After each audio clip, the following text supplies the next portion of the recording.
ಹಿಟ್ಟಿನ ಕಡಲೆ ಬೀಜ ಮಾಡೋದಕ್ಕೆ ಬೇಕಾಗಿರುವ ಸಾಮಗ್ರಿಗಳು 1 kg ಕಡಲೆ ಬೀಜ, ಆಮೇಲೆ 1 ಬೌಲ್ ಕಡಲೆಬೇಳೆ ಹಿಟ್ಟು, 1/4 ಬೌಲ್ ಅಕ್ಕಿ ಹಿಟ್ಟು, ಮತ್ತು 2 ಸ್ಪೂನ್ ಮೆಣಸಿನ ಪುಡಿ, ರುಚಿಗೆ ತಕ್ಕಷ್ಟು ಉಪ್ಪು, ಎಣ್ಣೆ ಕರಿಯೋದಕ್ಕೆ. ಇವಾಗ ಎಲ್ಲ ಮಿಕ್ಸ್ ಮಾಡ್ಕೊಳ್ತೀನಿ. ಅಕ್ಕಿ ಹಿಟ್ಟು, ಮೆಣಸಿನ ಪುಡಿ. ಈಗ ಎಣ್ಣೆ ಕಾಯಿಸ್ಕೊಳಕ್ಕೆ ಸ್ಟವ್ ಹಚ್ಚುತ್ತಾ ಇದ್ದೀನಿ.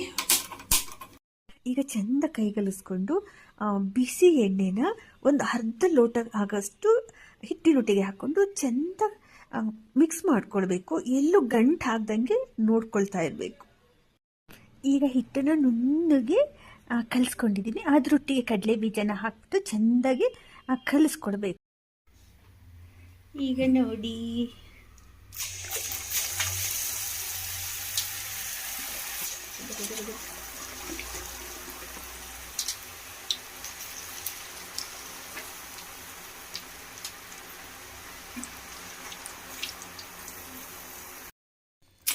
ನೋಡಿ ರೆಡಿ ಆಗೋಯ್ತು ಹಿಟ್ಟಿನ ಕಡಲೆ ಬೀಜ. ನೋಡಿ ಎಷ್ಟು ಚೆಂದ ಇದೆ, ತಿಂತಿದ್ರೆ ಗರಂ ಗರಂ ಗರಂ ಅಂತ ಅನಿಸುತ್ತೆ.